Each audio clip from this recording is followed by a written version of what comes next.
Uma ótima noite a todos os amigos, a todas as amigas que a partir de agora passam a nos acompanhar aqui no Instagram do Centro Espírita Herculano Pires, da cidade de Maracás. Com muita alegria que participamos, rogando a Jesus que nos abençoe a todos. Nós que estamos participando aqui deste momento, em live, mas também que Deus e Jesus abençoe a todas essas pessoas que porventura venham a entrar em contato com essas mensagens, com esta proposta que a doutrina espírita nos traz. Estamos vendo aqui já a Mireide, Luísa, muito bom estar com vocês aqui de volta. Trago aqui o carinho direto de Cuiabá, Mato Grosso. É capaz que escutemos algum barulho aqui, alguns fogos, que acabou de ser o resultado das eleições. Aqui teve segundo turno. E tá uma bagunça aí fora. A proposta de hoje é, neste mês de novembro, como a Casa Espírita está trabalhando o tema a respeito da imortalidade, o tema que nos foi selecionado pela direção da casa é Jesus e a mensagem de sobrevivência. Então, antes de dar início ao texto propriamente dito, ou melhor, ao conteúdo que nós preparamos aqui para os nossos estudos, como de costume fazemos nas casas espíritas, na abertura da reunião, vamos fazer uma leitura breve de uma mensagem, pedindo em seguida as bênçãos necessárias para que possamos fazer um bom momento aqui de diálogo, de participação, de reflexão. Olha lá, o pessoal está entrando já. Tainá, Mouragé, Felipe, sejam todos bem-vindos. Vamos lá. Estou aqui com o livro Vinha de Luz, do Espírito Emmanuel e psicografia de Chico Xavier. Vou abrir ao acaso aqui, vamos ver o que esse livro nos reserva para esta abertura. A mensagem 136. Filhos. Começa com o texto de Paulo aos Efésios, capítulo 6, versículo 1. Vós, filhos, sede obedientes a vossos pais no Senhor, porque isto é justo. Então, Emmanuel comenta. Deixa eu ajeitar essa câmera aqui, pessoal. Só um minutinho. Que a tecnologia é na base da gambiarra. Não sei se na Bahia vocês usam essa palavra gambiarra, mas aqui em Mato Grosso, principalmente aqui em casa, está muito em voga. Vamos lá. Oh, meu Deus, aí. Acho que agora deu. Vamos lá. Emmanuel comenta: se o direito é campo de elevação, aberto a todos os espíritos, o dever é zona de serviço peculiar a todos os seres da criação. Não somente os pais humanos estão cercados de obrigações, mas igualmente os filhos, que necessitam vigiar a si mesmos com singular atenção. Quase sempre a mocidade sofre de estranhável esquecimento. Estima criar rumos caprichosos, desdenhando sagradas experiências de quem a precedeu, no desdobramento das realizações terrestres, para voltar mais tarde, em desânimo, ao ponto de partida, quando o sofrimento ou a madureza dos anos lhe restauram a compreensão. Os filhos estão marcados por divinos deveres junto daqueles aos quais foram confiados pelo Supremo Senhor na senda humana. É indispensável prestar obediência aos progenitores, dentro do espírito do Cristo, porque semelhante atitude é justa. Se muitas vezes os pais se furtam à claridade do progresso espiritual, escolhendo o estacionamento em zonas inferiores, nem mesmo nas circunstâncias dessa ordem seria razoável relegá-los ao próprio infortúnio. Claro está que os filhos não devem descer ao sorvedouro da insensatez ou do crime por atender-lhes aos venenosos caprichos, mas encontrarão sempre o recurso adequado para retribuírem aos benfeitores os inestimáveis dons que lhes devem. Não nos esqueçamos de que o filho descuidado, ocioso ou perverso é o pai inconsciente de amanhã e o homem inferior que não fruirá a felicidade doméstica. São as palavras de Emmanuel, nos trazendo a importância do respeito, do amor, da consideração para com os pais, mesmo para com os pais relapsos, porque são nossos pais e é dever e é justo. Vamos então fechar os olhos momentaneamente, pedindo a Jesus, o nosso benfeitor maior, que nos abençoe a todos. E nesses momentos, temos alguns breves minutos para refletirmos sobre Jesus e a mensagem de sobrevivência. Pedimos, Senhor, que neste momento ajuda-nos, abençoa-nos, a fim de que possamos aqui permutar as nossas melhores vibrações, pensamentos, reflexões, abençoando os nossos lares, os lares dos companheiros, trabalhadores, frequentadores da Casa Espírita Herculano Pires, de toda a cidade de Maracás, mas também aqui de Cuiabá, Mato Grosso, de todo o nosso Brasil. Abençoa, Senhor, o nosso planeta Terra, nos dois planos da vida, nestes dias em que tantas pessoas ainda partem de regresso ao mundo espiritual por conta das doenças, sobretudo da Covid. Pedimos, Senhor, que as nossas vibrações, nesses minutos que temos aqui, possam ser colhidas pelos benfeitores espirituais, a fim de serem utilizadas de forma a balsamizar as feridas daqueles que sofrem, sobretudo os recém-desencarnados que ainda necessitam das energias mais animalizadas que nós podemos doar, com as nossas vibrações, com os nossos bons pensamentos. Abençoa-nos e inspira-nos. Que assim seja. Amigos, neste mês de novembro, estivemos vendo aqui que a Casa Espírita Herculano Pires, da cidade de Maracás, escolheu trabalhar os temas todos a respeito da imortalidade. E hoje vamos conversar a respeito do tema Jesus e a mensagem de sobrevivência.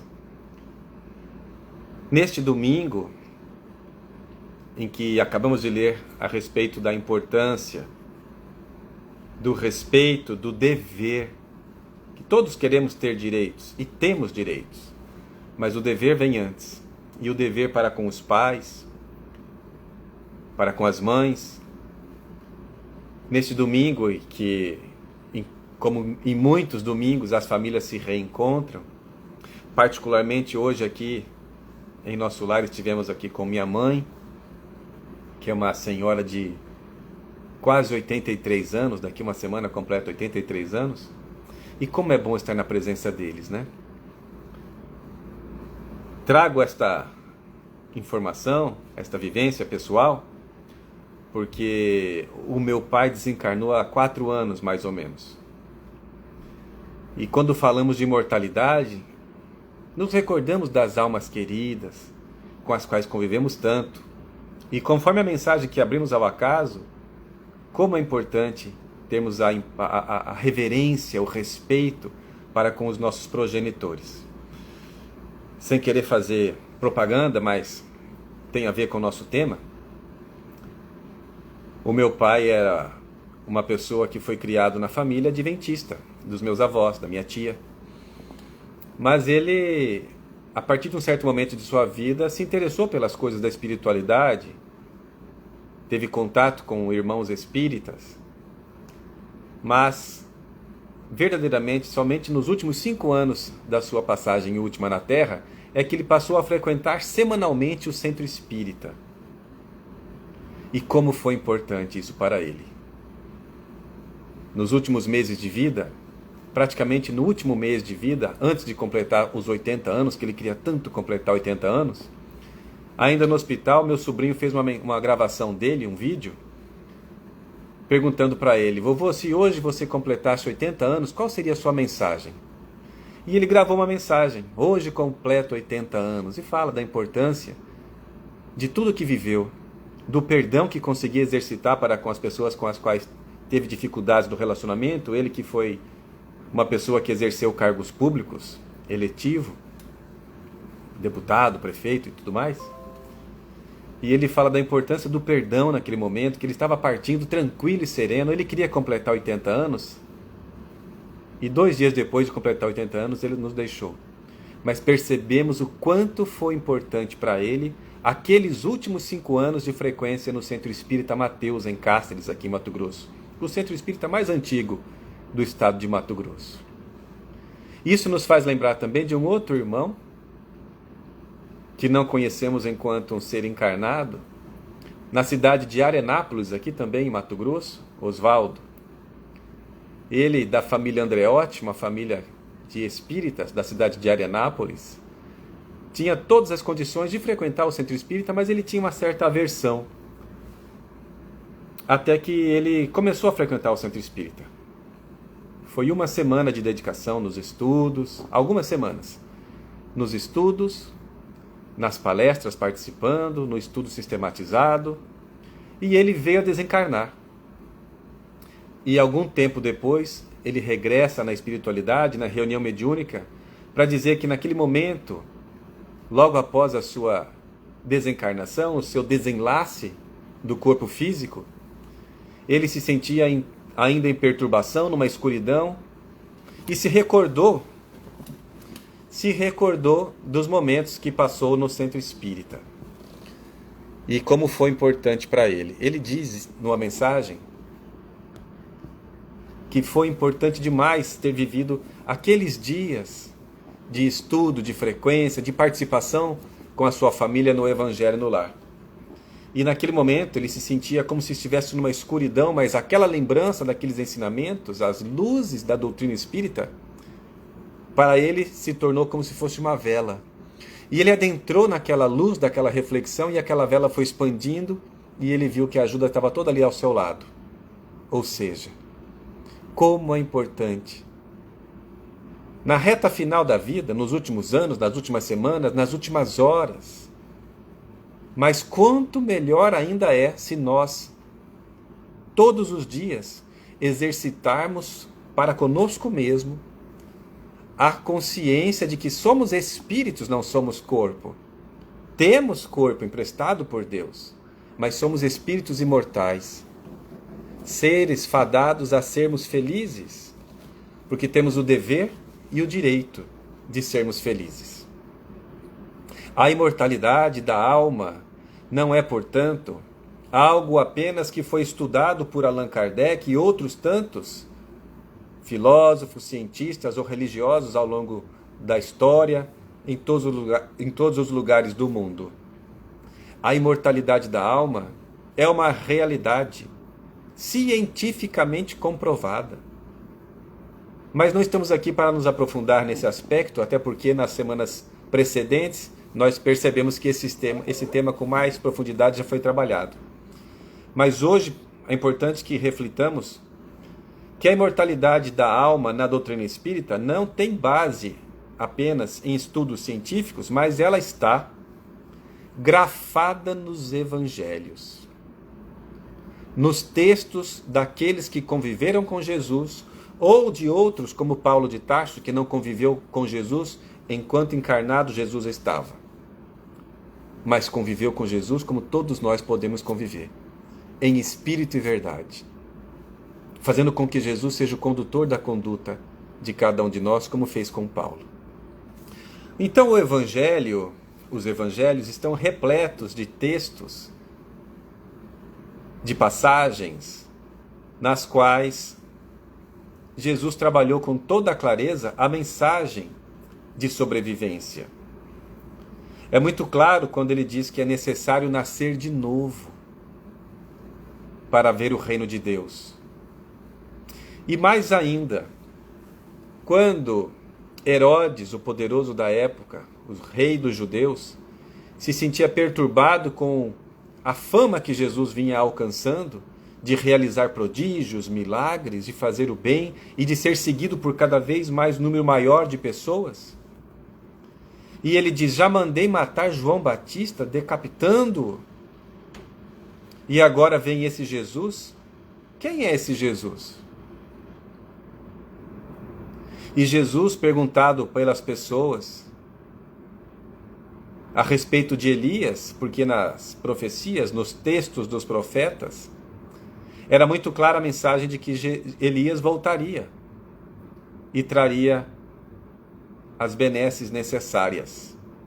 E Jesus, com toda a clareza, diz: Elias já voltou como João Batista.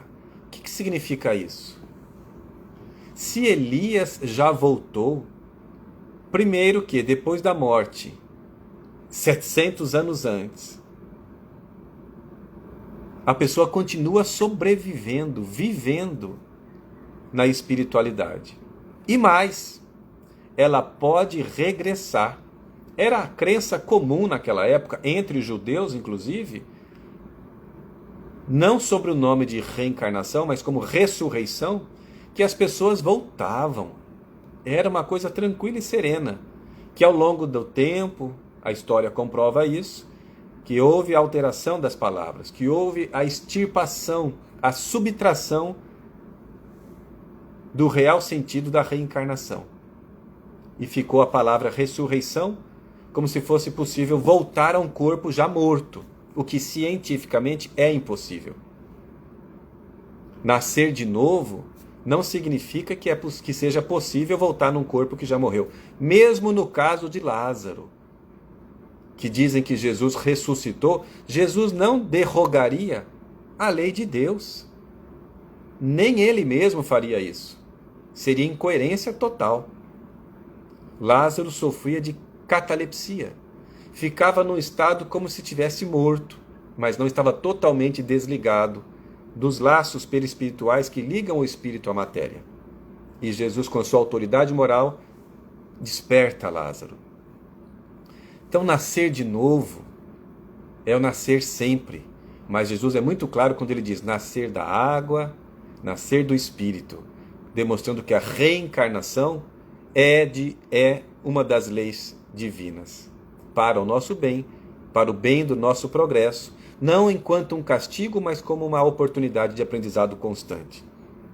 Dizem os benfeitores espirituais que talvez seja uma das maiores provas do amor de Deus para com as criaturas, porque vamos poder experienciar as situações várias vezes, muitas vezes, repetindo, como uma criança que repete de ano quando não é aprovado no final do ano na escola. Então a alma continua sobrevivendo. Jesus falou disso o tempo todo.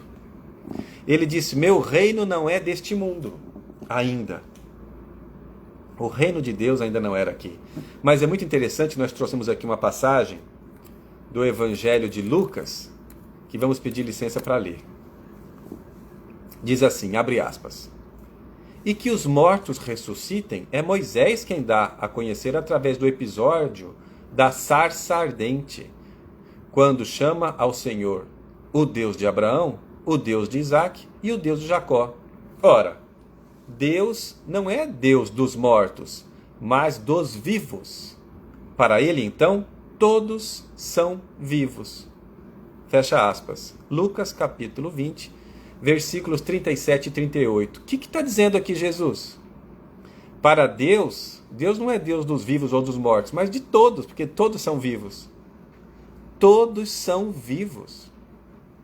Qual a importância de termos essa consciência de que continuamos vivendo? Por que Jesus tantas vezes vem ressaltar isso para nós? Por que Jesus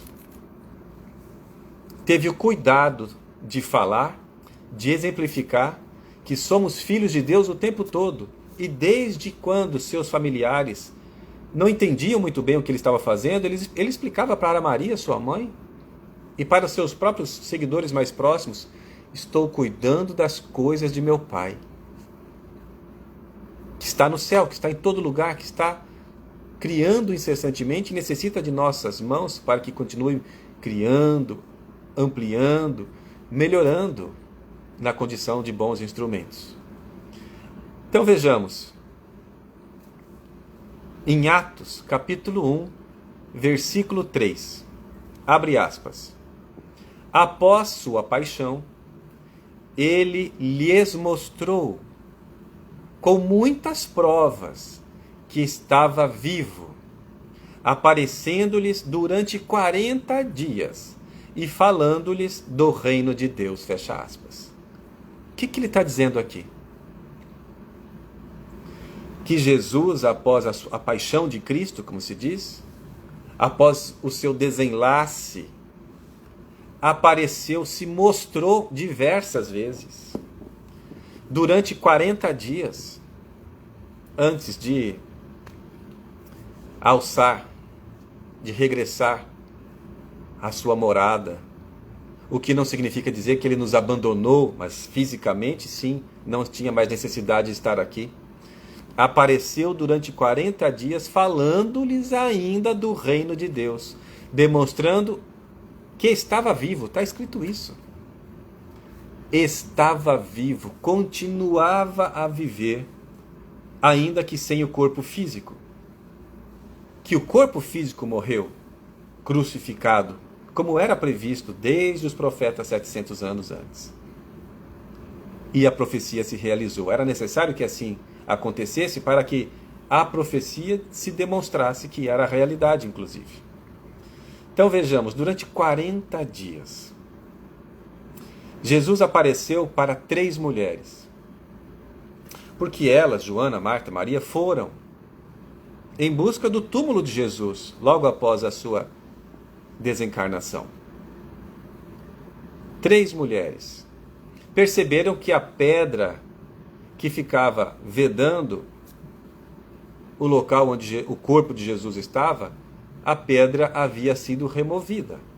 Elas se espantaram. Perceberam que não estava mais ali. Quando então se deram conta de que Jesus estava na sua presença, em pé.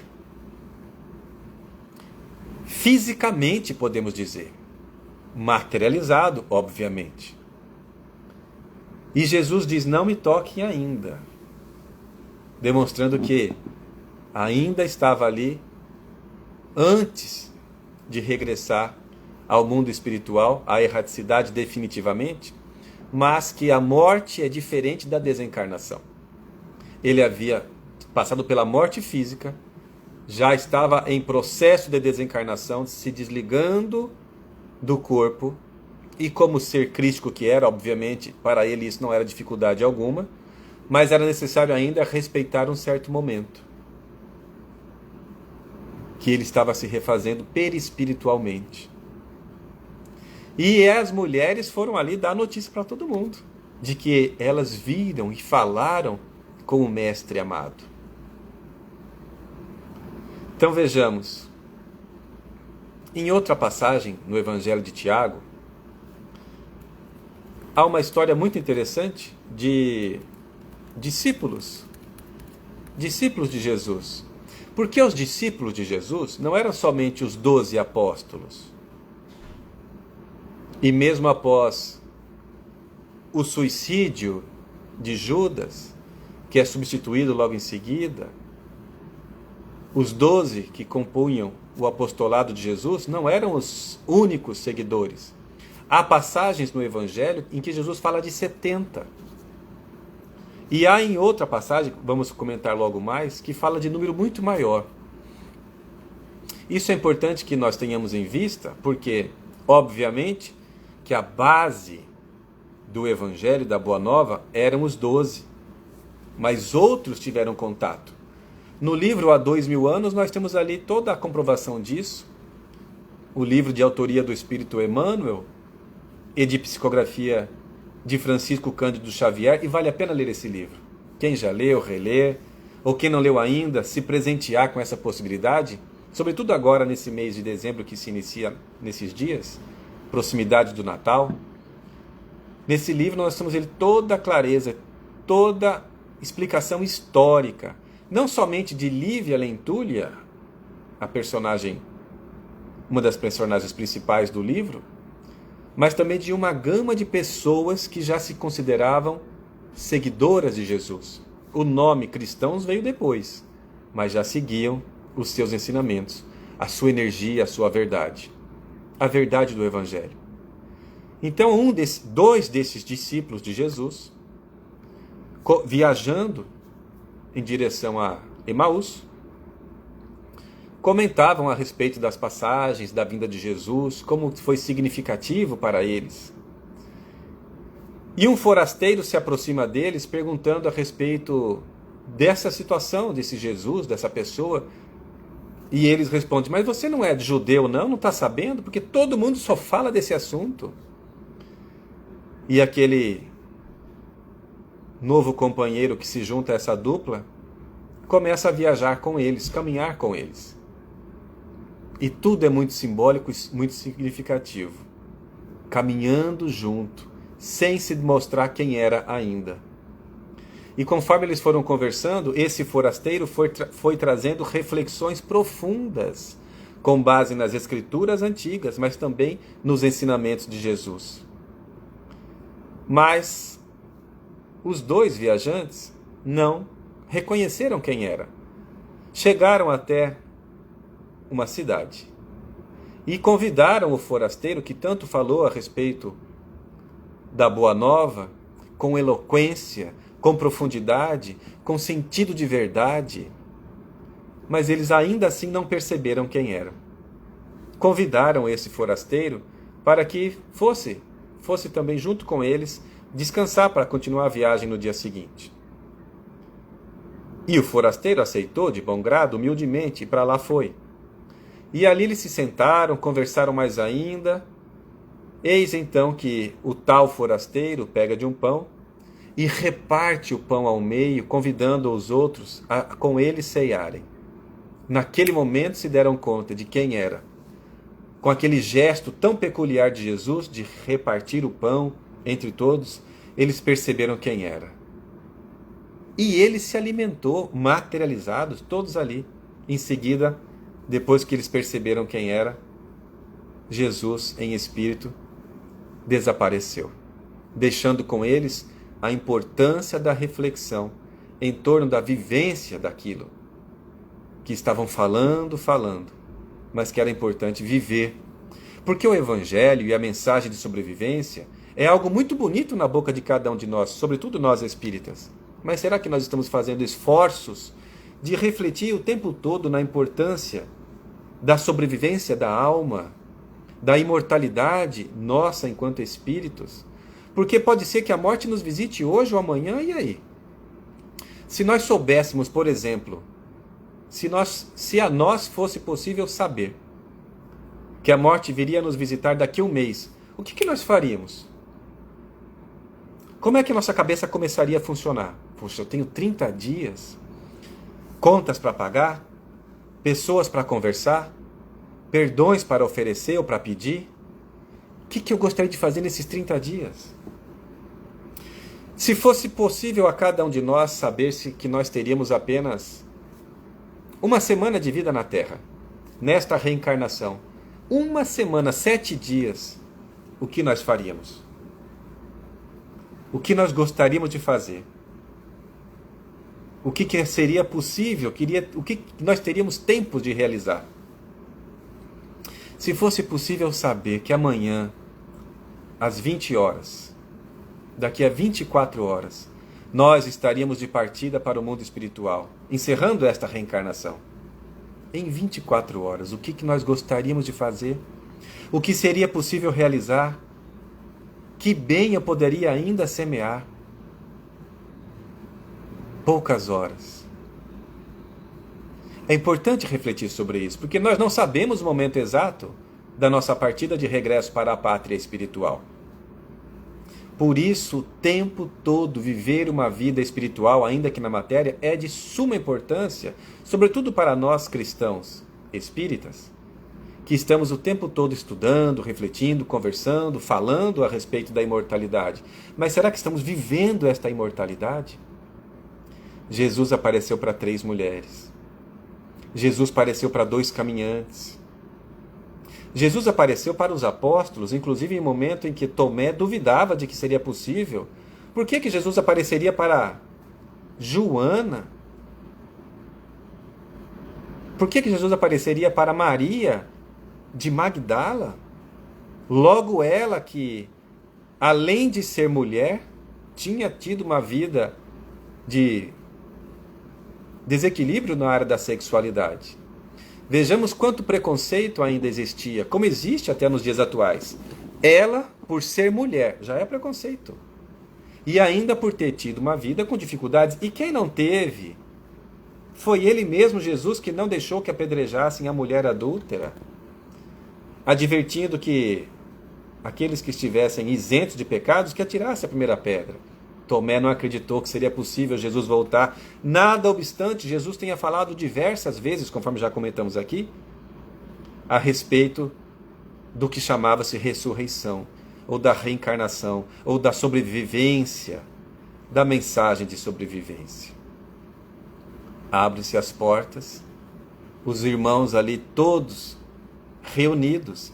Apenas Maria, mãe de Jesus, deu crédito para a mensagem trazida por Maria de Magdala a respeito da sobrevivência de Jesus. E adentra naquele recinto o próprio Mestre. Era ele, materializado. As pessoas podiam tocar em suas chagas. E ele convidou Tomé: veja, se não sou eu, toque minhas feridas. Felizes aqueles que acreditam sem ter a necessidade de tocar, de ver para crer, porque creem em espírito, porque sentem a verdade, porque têm a fé bem desenvolvida. Jesus continuou aparecendo. E apareceu ao pé do monte, aliás, ao pé do monte, diversos cristãos reunidos, seguidores de Jesus, e lá em cima ele apareceu para os 500 da Galileia. Logo mais em seguida vamos trazer mais reflexões a respeito dos 500 da Galileia. Jesus apareceu para Públio Lentulus, dando-lhe a oportunidade de vir ao caminho do bem, de deixar de exercitar o orgulho e passar a exercitar a humildade, virtude imperecível da alma. E ele não aceitou. Refutou naquele momento, senador orgulhoso que ainda era. Está no livro também, há 2000 anos. Saulo de Tarso, doutor da lei,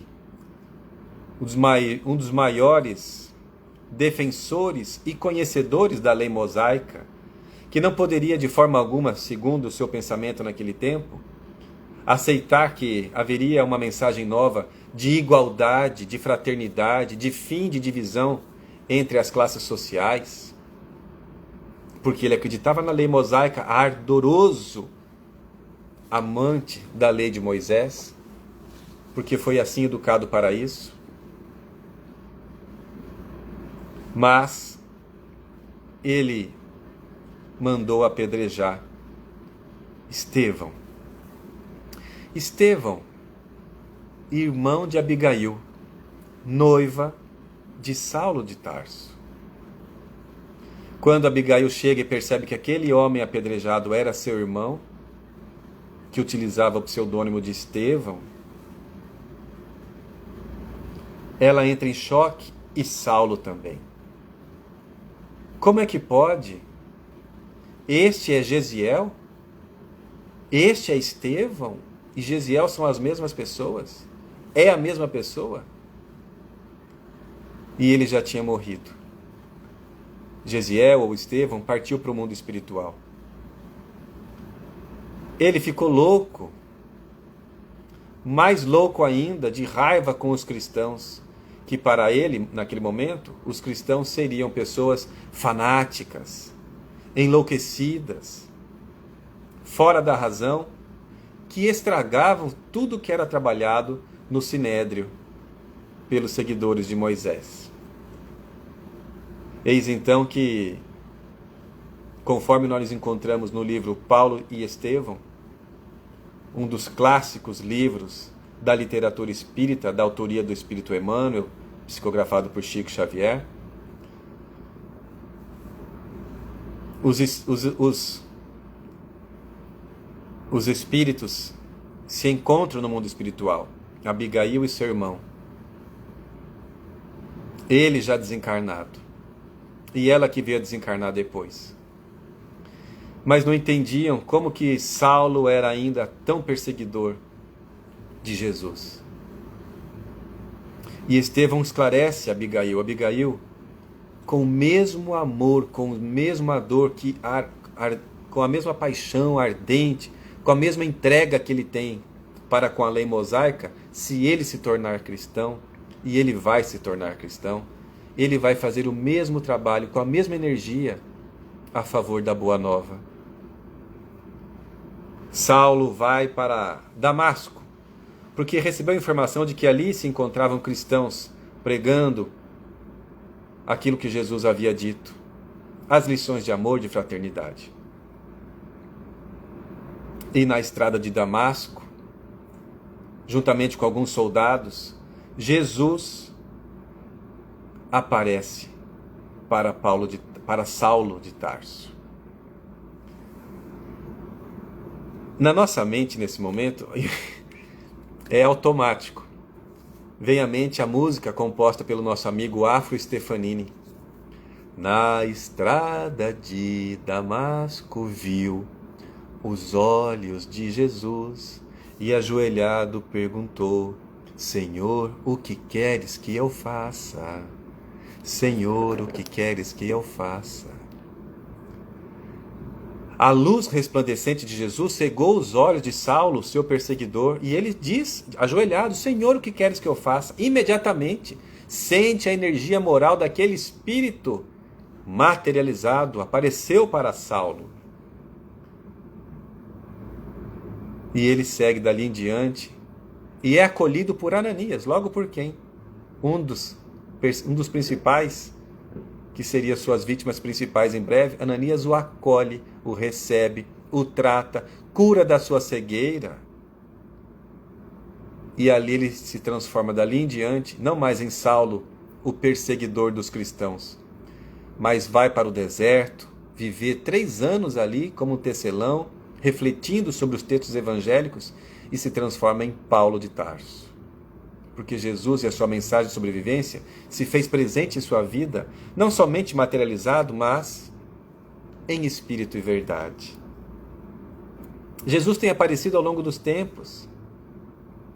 Muitos de nós espíritas já tivemos contato com a mensagem na qual o espírito Eurípides Barçanufo, ainda encarnado na Terra, é retirado por desdobramento pelo sono e é levado por benfeitores espirituais às alturas. E em certo momento, em certo local específico, observa que tem um homem ao longe, sentado, em posição de sofrimento, chorando, chorando. Quando ele se aproxima, é Jesus, ele se toma de espanto: Senhor, Jesus, o Senhor está chorando? O Senhor chora pelas pessoas que não conhecem o seu Evangelho, que não receberam ainda o contato com a Boa Nova? E Jesus responde: não, choro por aqueles que já conhecem a Boa Nova e não a praticam. Então Jesus vem aparecendo e comprovando a sobrevivência ao longo do tempo. Mas a sobrevivência, a mensagem de sobrevivência, ela é muito mais do que passagens que nós encontramos no Evangelho ou nos livros espíritas.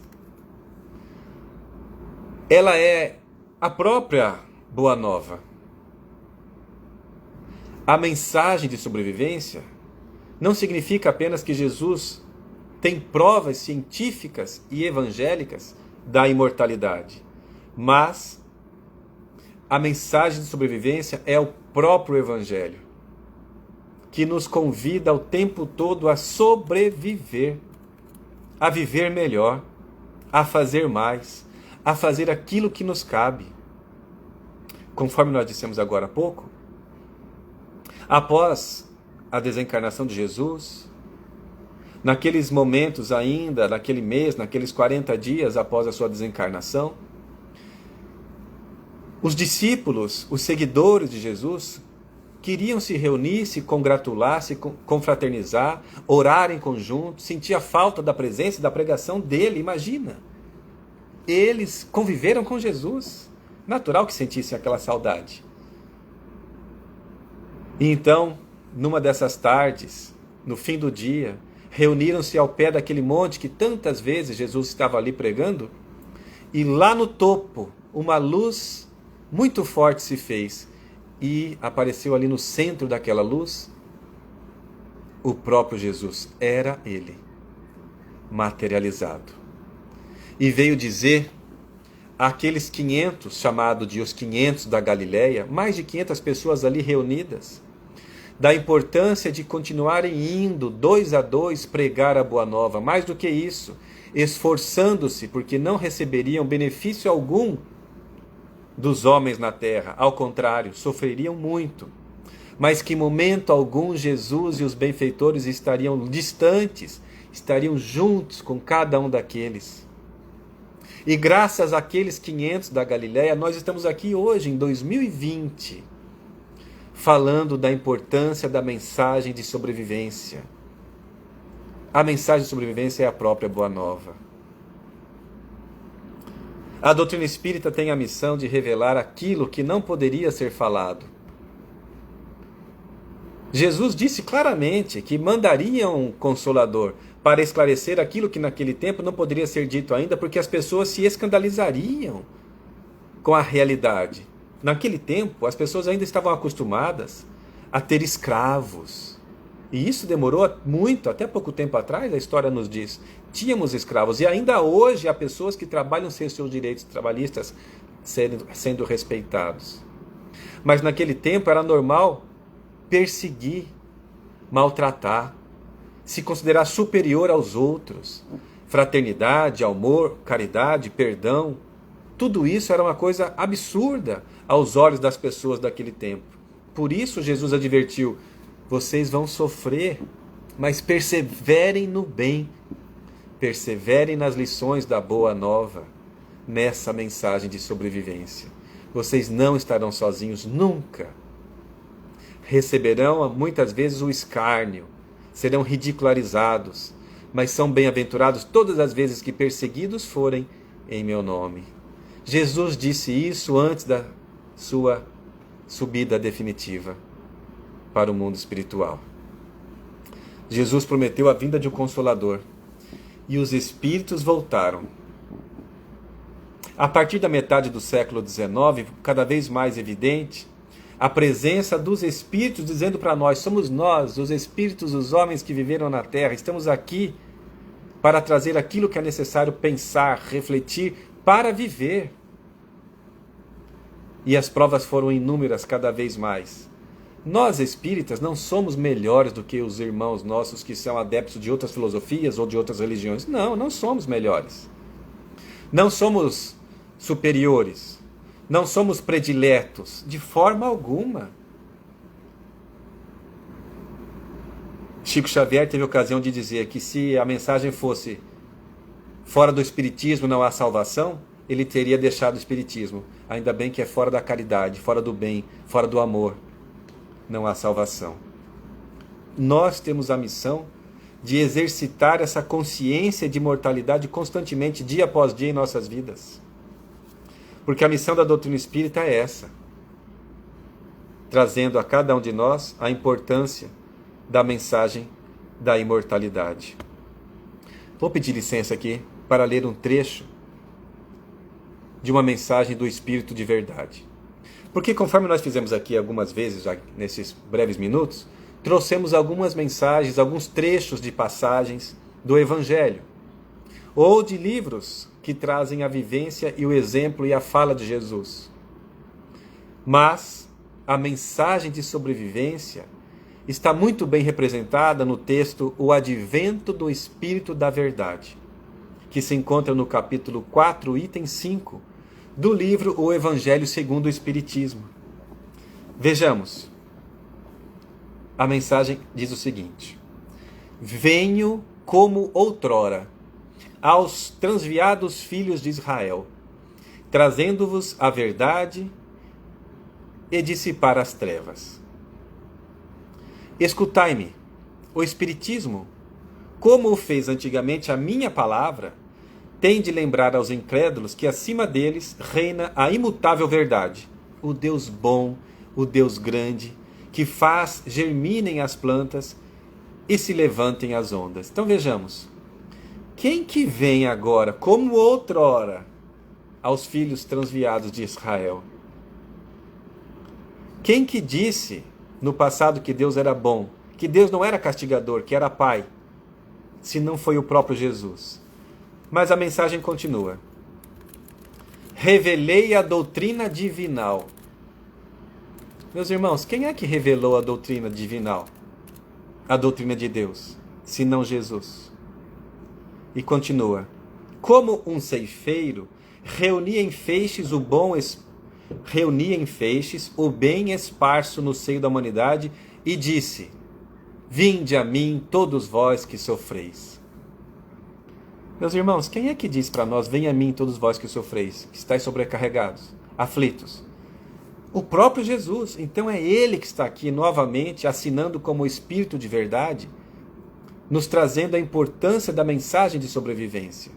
E ele prossegue: mas ingratos, os homens afastaram-se do caminho reto e largo que conduz ao reino de meu Pai e enveredaram pelas ásperas sendas da impiedade.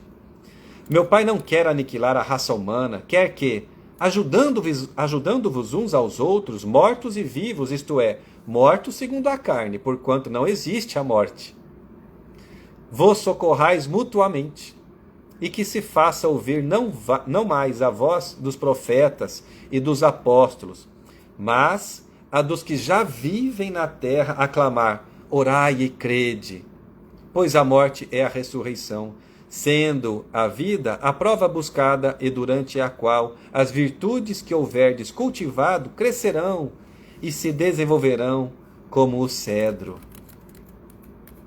Homens fracos, que compreendeis as trevas das vossas inteligências, não afasteis o facho que a clemência divina vos coloca nas mãos para vos clarear o caminho e reconduzir-vos, filhos perdidos, ao regaço de vosso Pai. Então vejamos, não menosprezei esse facho de luz que nesse momento passa a se tornar uma verdade em nossas vidas. Está falando da doutrina espírita, do espiritismo, para que nós possamos viver essa doutrina espírita e não utilizar como se fosse uma teoria bela, não aproveitar o evangelho como se fosse coisas bonitas nas bocas das pessoas, mas não ser vivido. É isso que Jesus está dizendo. Sinto-me por demais tomado de compaixão pelas vossas misérias, pela vossa fraqueza imensa, para deixar de estender mão socorredora aos infelizes transviados, que, vendo o céu, caem nos abismos do erro. Crede, amai, meditai sobre as coisas que vos são reveladas. Não misturei o joio com a boa semente, as utopias com as verdades. Olha Jesus falando: não acreditemos em qualquer coisa. Não acreditemos em qualquer espírito, em qualquer mensagem psicografada. Tenhamos o cuidado de amar a nós mesmos, de amar a Deus, mas também de nos instruir, de saber separar o joio da boa semente. E ele encerra dizendo: espírita, amai-vos, este o primeiro ensinamento. Vejamos a importância do amor, a mensagem de sobrevivência. Instruí-vos, este o segundo. No cristianismo encontram-se todas as verdades. São de origem humana os erros que nele se enraizaram. Eis que, do além-túmulo da imortalidade, que julgáveis o nada, vozes vos clamam: irmãos, nada perece. Jesus Cristo é o vencedor do mal. Sede os vencedores da impiedade. Essa mensagem do Espírito de Verdade em Paris, 1860. Vejamos ele dizendo com toda a clareza aqui que o Evangelho, que a Boa Nova, que as leis de Deus são imutáveis. Que o além-túmulo que nós achávamos antes que não existia, que era um nada, que de lá os irmãos que já viveram na terra estão dizendo: nada perece, Jesus é o vencedor do mal. Que sejamos nós o vencedor da impiedade, da indiferença, da incompreensão. A mensagem de sobrevivência, portanto, é muito mais do que belas palavras nos livros espíritas ou nas passagens evangélicas. É uma proposta para que nos tornemos pessoas melhores a cada dia, vivendo esta realidade imortal que somos como espíritos criados, filhos de Deus. E Ele conta conosco, fazendo esforços para perdoar mais, para amar mais, na família, no trabalho, no centro espírita, nos ambientes virtuais, nos comentários de WhatsApp. Ainda que as pessoas não nos compreendam, ainda que nos critiquem porque nós vivemos a nossa realidade, ou buscamos viver aquilo que pensamos ser o melhor, o mais certo, mesmo quando perseguidos, caminhemos com a consciência tranquila se estamos fazendo esforços para nos tornarmos pessoas melhores. É isso que compete a cada um de nós, a mensagem de sobrevivência. É a mensagem do bem, é a mensagem do amor, que somos convidados a exercitar por uma escolha de livre-arbítrio consciente, para que o mundo se torne melhor, a partir da nossa melhoria dentro de cada um de nós. Quem convive conosco vai se sentir muito melhor, mas o principal é que nós nos sentiremos muito mais felizes, se fizermos os esforços, a cada dia, de vivermos essa mensagem de sobrevivência. Jesus conta conosco. Vamos orar para encerrar? Estamos aqui com o nosso tempo já acabando. E eu estou vendo aqui as pessoas. Eu que agradeço a oportunidade aqui de poder participar com vocês. Direto aqui de Mato Grosso. Espero um dia conhecer Maracás aí com vocês todos. Com esse carinho todo que a gente tem me recebido, me oportunizado fazer esses estudos que fazem tão bem para nós todos. Então vamos convidar a todos aqui a fechar os olhos e nos elevar em pensamento a esse Jesus que nos anima, que nos estimula, que nos abençoa.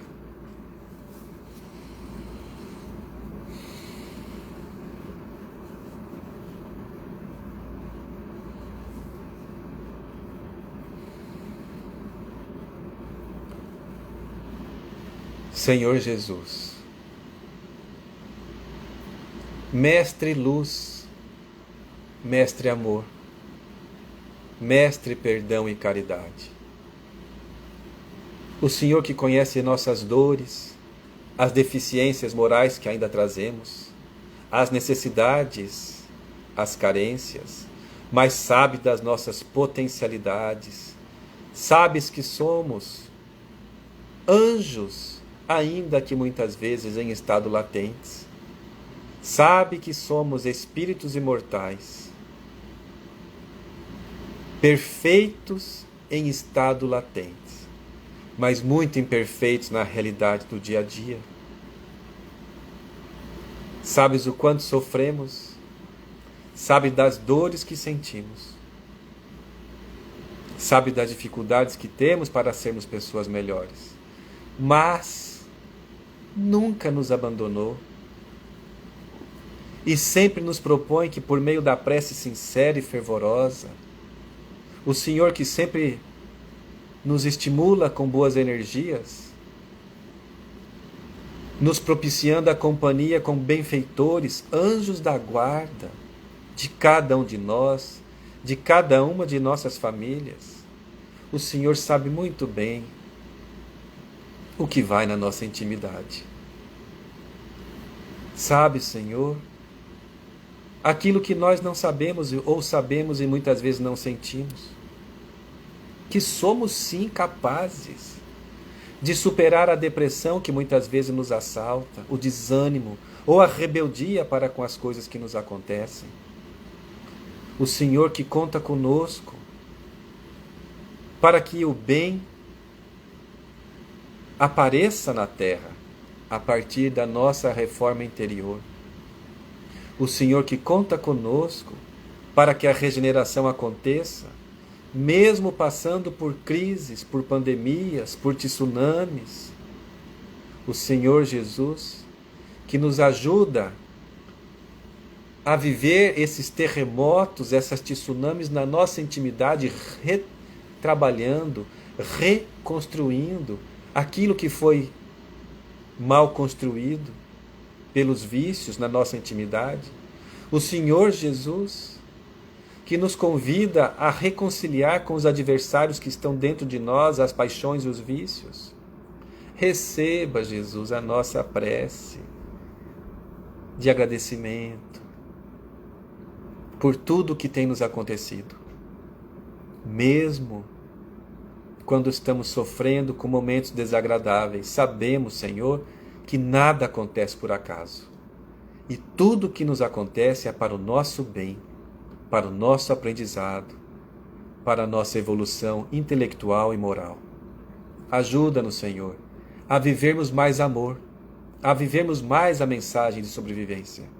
Ajuda-nos, Senhor, nas pequenas coisas, a fazer tudo com sentido.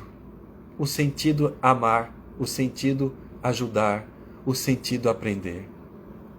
Ajuda-nos, Senhor, a sermos melhores maridos, esposas, filhos, genros, irmãos, sogros, sogras, chefes, empregados, colegas, amigos. Ajuda-nos, Senhor, a sermos bons filhos de Deus, instrumentos da paz, fazendo aquilo que esteja ao nosso alcance e um pouco mais.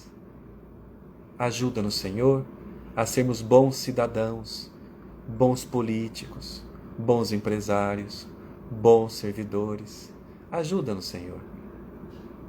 Onde quer que estejamos, que possamos ser dignos de sermos considerados seus seguidores, não pelo estudo decorado, mas pelo esforço de viver a boa nova. Ficamos felizes, Senhor, por mais esse momento e pedimos que abençoe-nos a todos. Que assim seja.